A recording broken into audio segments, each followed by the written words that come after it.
Welcome to the latest edition of the Google for Business podcast with me, Martin Shervington. In this episode, myself and Jim Banks get incredibly excited about AdWords, and Jim's got so much experience in this particular territory, and I have been around for a little while as well. So between us, we should have some hints and tips.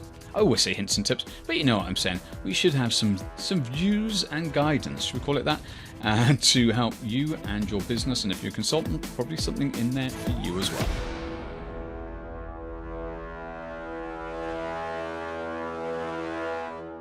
Welcome to Jim Banks, and we're going to talk AdWords. You and I have chatted AdWords for probably the last 3.5 years now. We have. Do you want to say who you are, what you do? I'm Jim Banks. I'm currently the global head of biddable media, and I work at a company called Cheap Flights based in London. And Cheap Flights use AdWords. They've been using AdWords for a long time. I don't want to say what the budget is, but they spend a lot on AdWords, as does a lot of people in that market. And you've learned a lot along the way. And every time I see you on a comment thread, I'm like, oh, you just told me some new information. So that's what I want to do, is make the most of having you here so I can learn, and hopefully anybody running an AdWords account can learn from you as well. Good plan. Good. Well, yeah. Good. Yeah. So what's the difference then? Let's start with the difference between running a big ad campaign or on a monthly budget and the little guy. In actual fact, I mean, as much as you might think there's a massive difference, the reality of it is there's probably not as much difference as you might think, right? Because I tell you that the reason why is that everyone kind of like that I talk to, when you talk about, doing what you do, people say, oh yeah, well, it must be really nice to be able to spend lots of money. But the reality of it is that, it's still ultimately about delivering kind of on the KPIs that you set up, right? So every single advertiser, whether they're, the very, very smallest just starting out or the biggest company in the world spending the most money, has got to have objectives in terms of what they're actually trying to achieve from their campaigns, right? And it's you hear talk of sort of macro and micro goals. I mean, obviously the macro goal in most cases, if you're a retailer, it would be you're looking to sell product. If you're like a services business, then it could be you're looking for leads, right? So if you're a dentist, you'd be looking for new patients, that sort of thing. Obviously, in our case, in travel, we're looking for people who are looking to book flights. So I think the most important thing is if you define what your objectives are, then, as long as you kind of understand what those objectives are, what the parameters in terms of what you can spend, in terms of the kind of lower and upper echelons are, then obviously, as long as you're hitting those numbers, then you should be good to go, right? And I think, obviously, the most important thing is that certainly from our perspective, we spend a lot of money on sort of test campaigns. We're always testing different scenarios out, what ifs. And yeah, I mean, I think that's probably the biggest difference, is just the execution based upon the KPIs and goals you set up. What do you think about people running their own AdWords accounts? It's kind of difficult. I mean, obviously, we run our own stuff internally. We have a comparatively small team for the amount of money that we spend. But everyone's got clearly defined sort of markets that they look after and goals that they're trying to achieve. I think that the biggest problem is that, if you're a sort of solopreneur, like running your own business, and let's say you're looking for leads, right? So if you run AdWords campaigns, you start to generate some leads, and that's great. That's obviously what you want to do. The problem you then have is that once you actually start getting leads, you're then off fulfilling a different role, which is actually looking after the people that have phoned you or, submitted a form or what have you, and then all of a sudden you'll start to see that your AdWords campaigns will start to sort of taper off and not perform as well, because you're not focusing enough time and effort on maintaining and managing them, right? Because it's probably, I would say, probably 70% of the success will come from what you do, and 30% of it will come from like what your competitors do, and that 30% will obviously creep up and kind of catch you out if you're not careful. So I think there's obviously everyone can set up their own campaigns in the beginning, and I always suggest that if somebody hasn't done it before, then they don't really appreciate how good it can be when it's done by people who know what they're doing. And I think that's the thing. In the early days, I remember, so I started, I think it's 2003, and I loved it because suddenly you could get attention in search. You didn't have to worry about, back in those days, it was all keyword stuffing type stuff, wasn't it? In terms of SEO. Yeah. And you could actually just guarantee, you switch the ad on and you would get clicks, and you could check your landing pages, and you could run basically a funnel. And I think that the step change for me came with negative keywords. And I don't know when that came in, but that's one of the things is, unless you get that right, then your account just simply is you're wasting money, aren't you? So, and you've got to it takes a little while to be able to know what some of the negative keywords are, because you have to run the account for a little while. So that's one of the things is if people aren't going back and monitoring and they're just going, oh, this is great, actually they're probably wasting a lot on unnecessary clicks. Well, the thing is, Martin, I mean, they could be spending, I'll throw a number out there. They could be spending £5,000 or dollars a month on traffic. They could be making $6,000 in sales and thinking all is wonderful and fantastic, right? But the reality is that they could probably spend 2,000 and make 6,000, right? Because they're masked in amongst that 5,000 will be some really good stuff, but also some really bad stuff, right? And I always kind of urge advertisers to kind of look at the kind of the nether regions, look at the good and try and do more of that, and look at the bad and do less of that.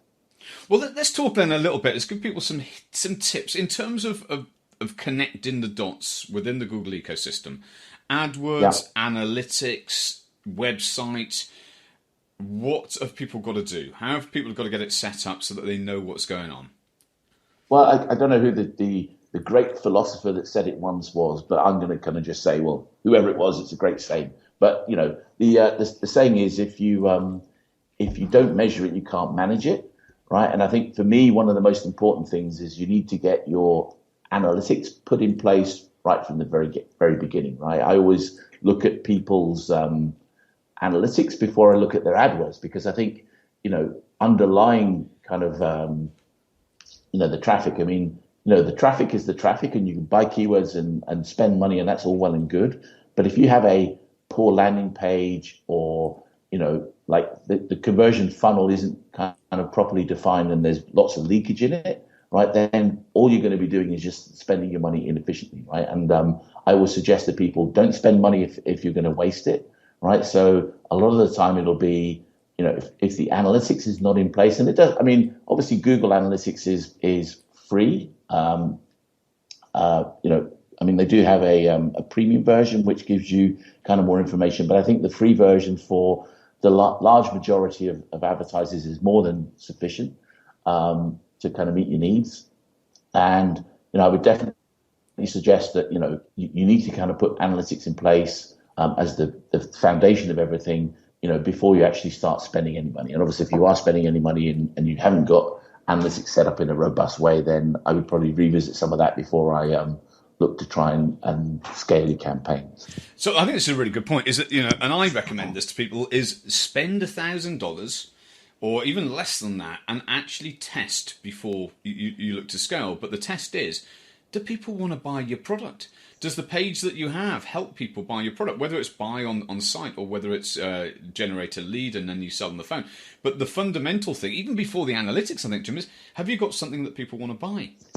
Do you know what I mean? It's like it's all well and good getting the traffic there, because one of the things that people are doing a lot of is brand building, and brand building's great, but it doesn't necessarily bring you sales. I mean, I don't know if you're aware. Yeah, I don't know if you're aware of the story, but Tim Ferriss, the guy who wrote the 4-Hour Work Week. Yeah, I mean, he basically ran a test on Google AdWords, right, of different titles for the book, right, using AdWords to come up with the 4-Hour Work Week, right, as the title of the book, based upon people kind of clicking through. And I mean, I don't even know if he'd finished the book or started the book, right, but he ran a test to go through to a particular landing page where it basically said the book was coming, and that was how he kind of came up with the name for the book. So that's great. So that's the thing, you can test the attention that's in search. Well, not just search, you can test it on display as well. So let's talk then about Let's go into a little bit more detail. What is changing with AdWords? What are some of the things that people need to pay attention to particularly if they're running their own campaign, or if they're a consultant and they're just looking for staying up to date? Where do they find the information? How do what's happening out there? Okay, so I think that the first thing to kind of bear in mind is that obviously Google are an engineering company first and foremost, right? So, what you will find is that quite often the new features that they bring out, or new kind of product evolutions, they are not as forthcoming with information about those features as you would like them to be. I mean, typically what they do is whenever they come out with new features, they'll maybe select a handful of clients or agencies to run it on a white label basis as a beta, to get some feedback, check to make sure that the features actually work the way they should work, and then they roll it out. And I think, I'm not sure in 2015, but there's been hundreds and hundreds of iterations to the product, and I think what you tend to find is that every iteration for an advertiser is potentially an opportunity or a threat, right? And I think, obviously the people that have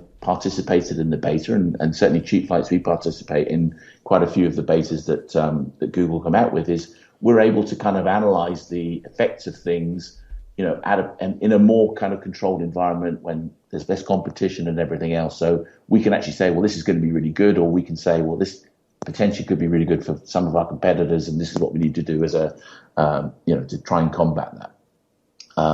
So I think Google have a Blogspot account. I think it's adwords.blogspot.com.co.uk or whatever, and that's where they tend to kind of put out information about the new features. But I would probably suggest one of the best things people could do would be to set up something like a Google alert and just call it Google AdWords, and then any kind of new stuff that comes out, you'll read about it. And I think as a community, there's a really, really massive community of people that are always kind of picking apart the new things that Google come out with, and there's definitely plenty of opportunity to hear about things and read about things. And But quite often, when you start reading about things, the people that are going to kill it in that particular area have already done it. And this is the thing, isn't it? Is that to try and stay on top of all of this, if you are not a practitioner, so you're a business owner, is tricky, which is why people outsource. So Let's look at something which I know we both like this: remarketing. Yeah. It seems to be a missed opportunity for a lot of people at the moment. Yeah, I think the thing with remarketing is that there's a lot of division about it, and you hear a lot of people and they talk about remarketing and being very creepy and so on and so on. And do you want to explain what it is, just in case people don't know?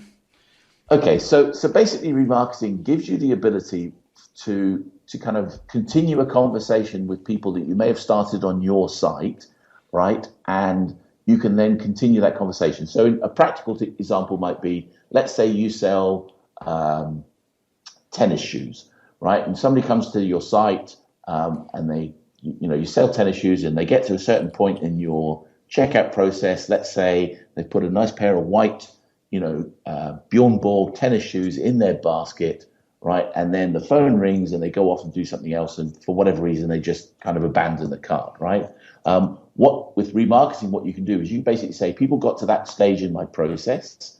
What you can then do is you can put them into a list, and you can remarket to those people using the Google Display Network, to actually remarket to those people on other sites around the kind of the internet. So, you can remarket based upon people's actions in terms of what they've done, their demographics, so the age bracket that might fall in, the sex that they are, their interests and affinities. But I think the thing that I'm kind of most excited about with remarketing is once you've actually built up a list, and the list could be comparatively small on your site, you're then able to go and find lookalike audiences. So people with very similar characteristics, so it's a case of, if your site resonates with 25 to 34-year-old females, right, then what you can do is you can basically say to Google, right, I want to find more 25 to 34-year-old females that are interested in fashion, and then remarket, rather than having to kind of talk to the whole universe. You can just talk to that particular group. And that's so very recently they've allowed that uploading of the email list, isn't it? Yeah. So this is innovation. But you could get similar before, couldn't you? Because you and I have chatted.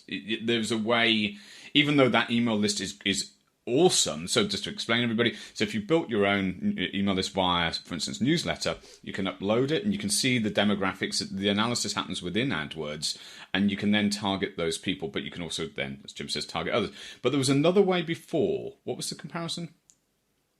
You're going to go quiet, wasn't there?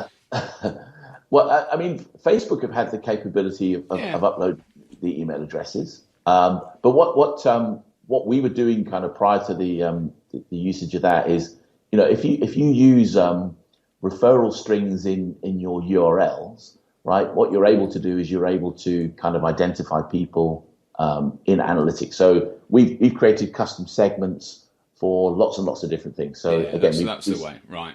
We split our audiences into age brackets, sexes, interests.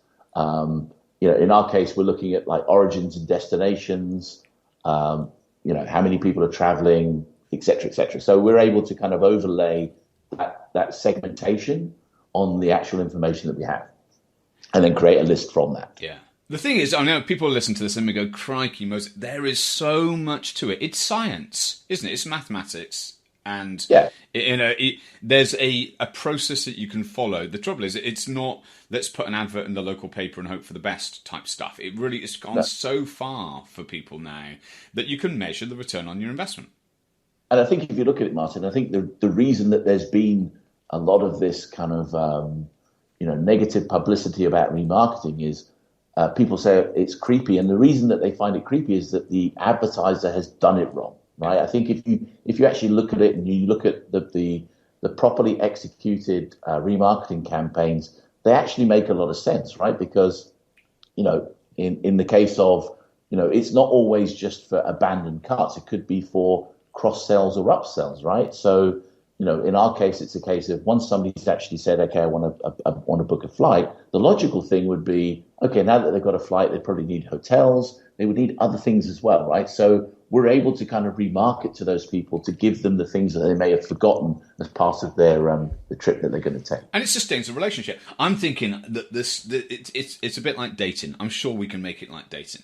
So people turn up, you're having a nice meal, and then they leave partway through. 75% of people will leave the website before taking an action, isn't it? I mean, that's the stats for a lot of people. 25 to 30% is the revisits.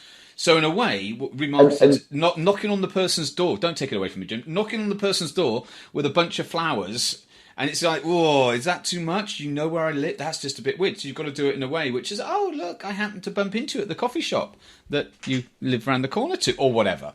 But I was going to just add one final point. That is that with remarketing lists, it isn't always a positive. You can also, in addition to obviously having a list that you include people in, you can also exclude.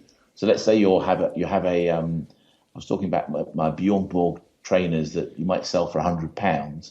If you get into Black Friday and you have a whole bunch of them in your warehouse and you want to sell them for 50, what you don't want to do is you don't want to sort of be showing your ad to people that have bought them maybe 2 or 3 days ago from you for £100, right? So you can actually exclude people from seeing the ads that you've got running. Yeah, to that particular list. It's very clever stuff. It really is. Now, I know there's a lot of extra tools that people are using.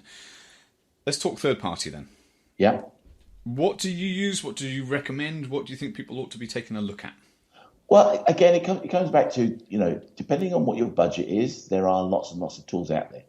As a kind of general rule of thumb, and I've got a funny story about it, but AdWords Editor, right, is a really, really useful tool for people to be able to kind of manage a lot of the changes that they might make on their campaigns in bulk, right? And the kind of funny story is when I was talking to Google engineers when it first came out, we were one of the agencies that they were using as a kind of beta tester for, just basically what the product evolution should look like. And I was doing a fair bit of travel with work, and I said to them, I'll tell you what would be really helpful.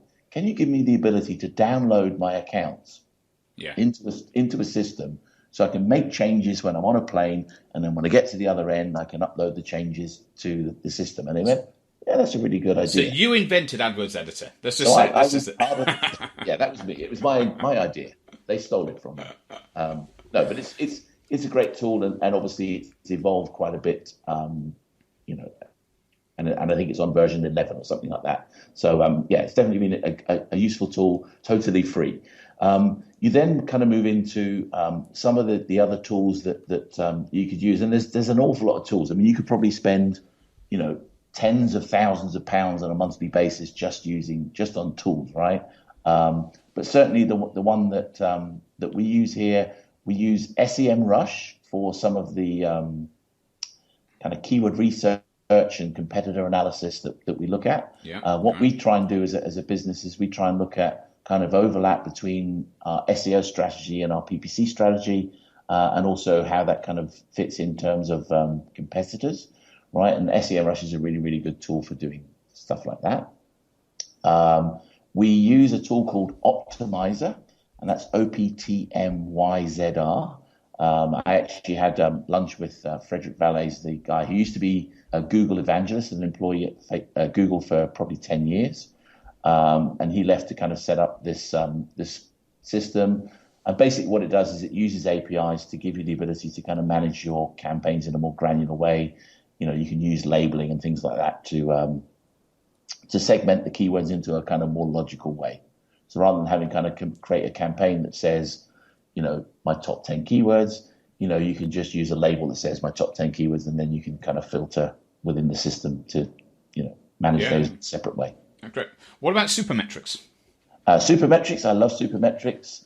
Again, what we use it for here is we use it for the data upload. So we obviously buy traffic not just from Google, we buy it from other sources. We're able to kind of use Supermetrics to upload our clicks, costs, impression data from other systems and kind of upload it into Google Analytics to give us an overall view of our kind of true costs. And you can connect it with Drive and other things as well, can't you? Yes, you can connect it with Google Drive. So let's say you have a report that you want to kind of run. You can use Google AdWords. You can pull information in. You can then configure it and schedule it so that particular report gets run, every day, every week, every month. You can do nice graphs, and then obviously you can also send it straight to Drive and share it that way. Do you think that people that haven't started AdWords, do you think it's too late? And I'm saying it because of the cost per click for some things. Let's take insurance and things like all of those markets. I mean, do you still think there's opportunities for people?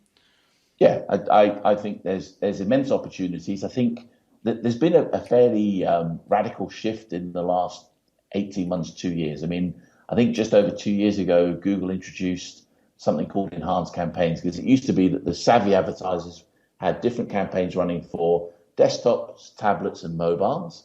And they basically introduced this enhanced campaigns, which said desktops and tablets, we treat them as the same. And mobiles, you can bid differently, but you can't sort of target them on their own, right? So for us, that was kind of like a fairly early warning that Google was seeing a big shift towards mobile. And it's actually interesting, when you think of a mobile phone, everyone thinks of a mobile phone as a dumbed down version of a desktop. But the reality is it's completely the opposite. I mean, if you think about a mobile, it's got, beacons, it's got GPS, it's got so many different things that and people have it with them all the time, right? I mean, my desktop, when I'm at the office, it's like, it's just there and it's gathering dust, whereas I've got my mobile phone with me all the time, right? So I think from an AdWords perspective, I mean, Google are now over 50% in quite a lot of markets that the traffic is mobile, and I think that trend is only going to continue,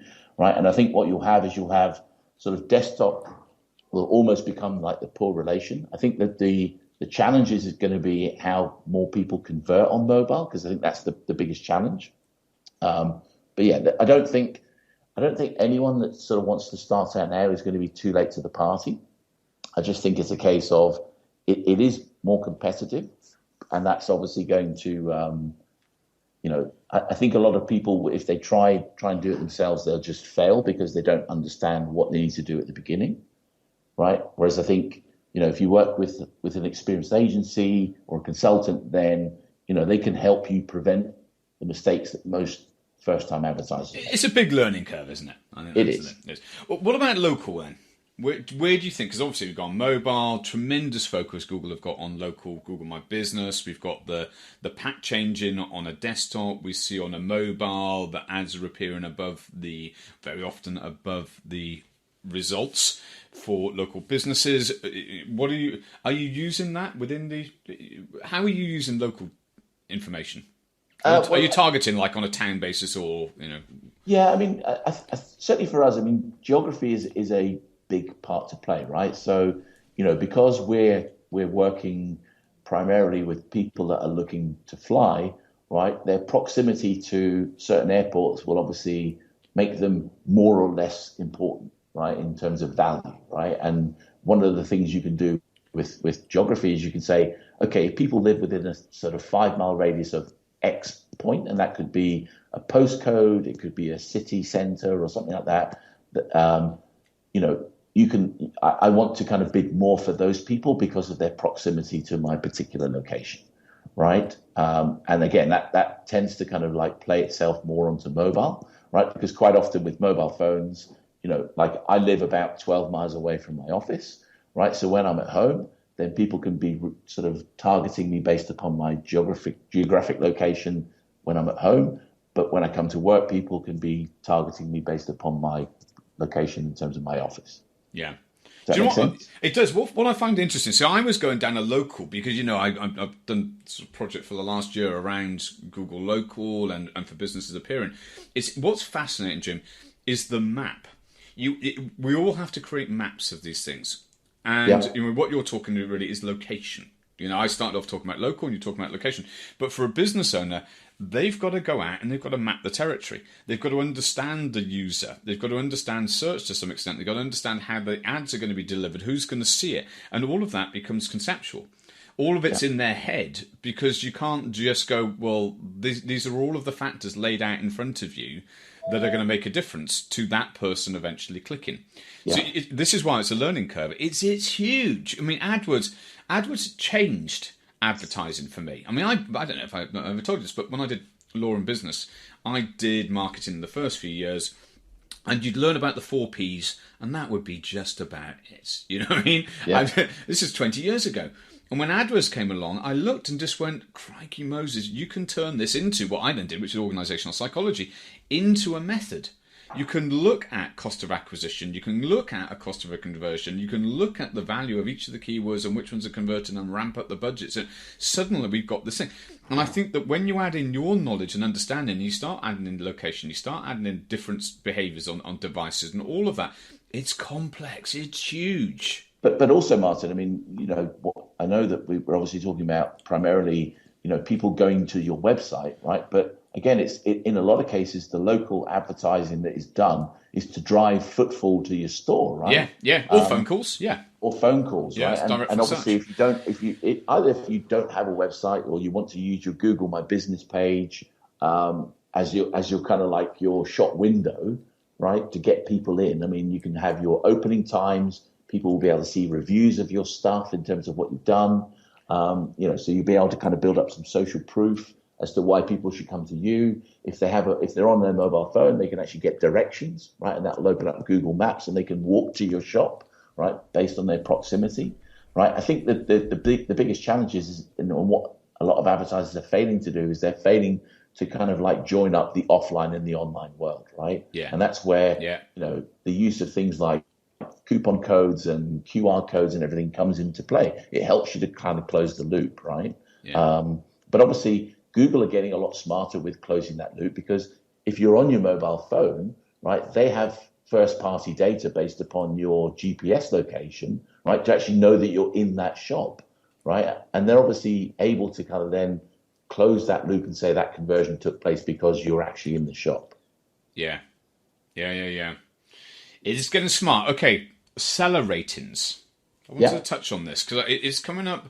I don't know if people realise, but within organic results as well as within ads, you can show, and this isn't for local businesses now, this is specifically now I'm talking about products and sites that have got products on it.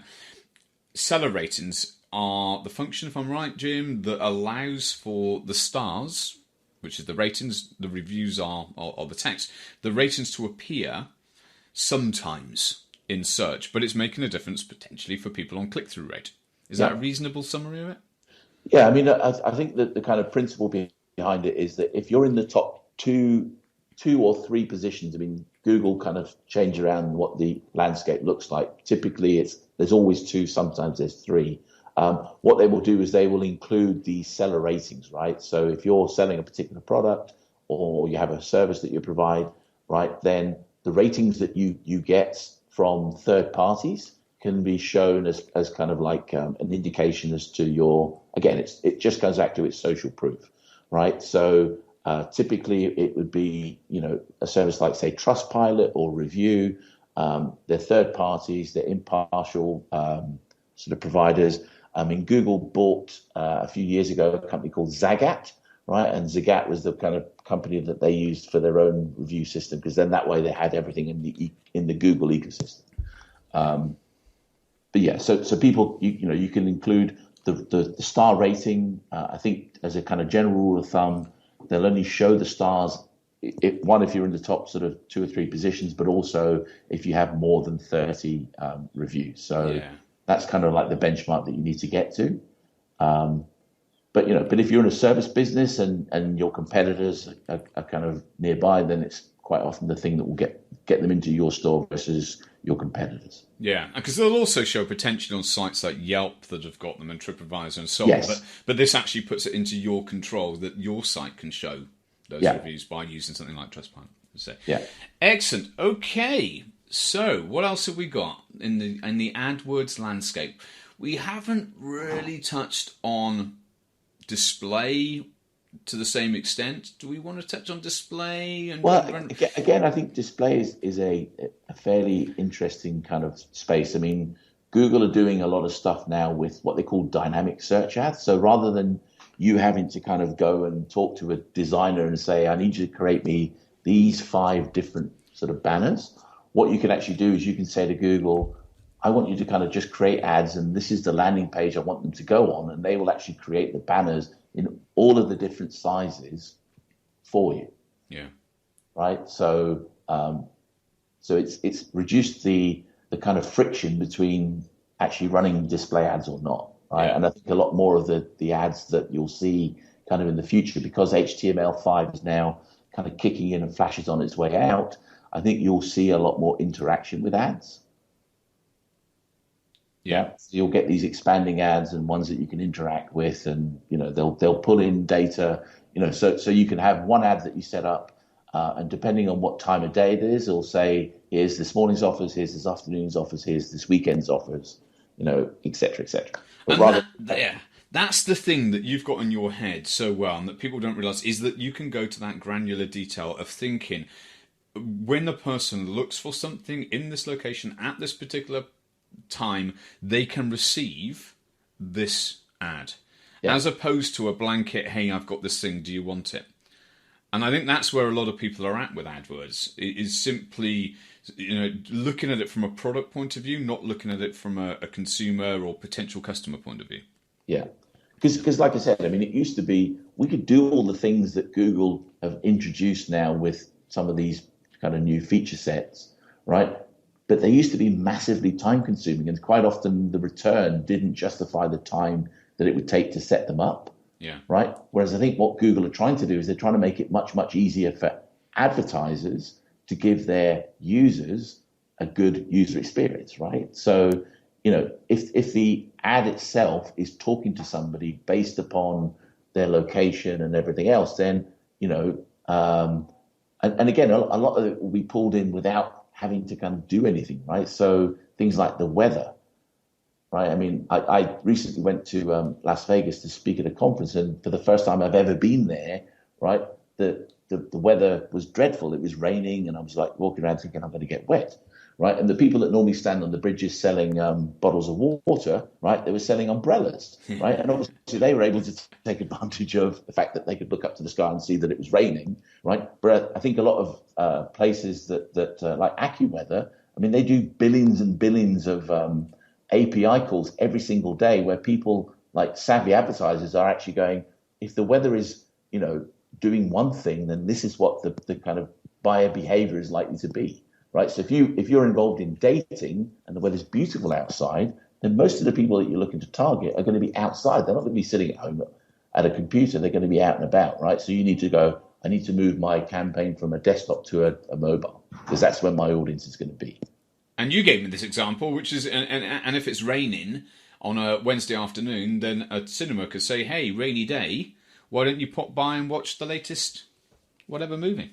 Yeah, it could be rainy day specials. I mean, there you go. I think, local businesses, like if you have a local restaurant, right, and you haven't taken many bookings, then in theory, you could, in theory, fill your restaurant up by running a localized promotion, right, offering a free bottle of wine or 2-for-1 main courses or whatever it is, just to try and get people through the door. Yeah. Yeah. Awesome, Jim Banks. Thank you so much, sir.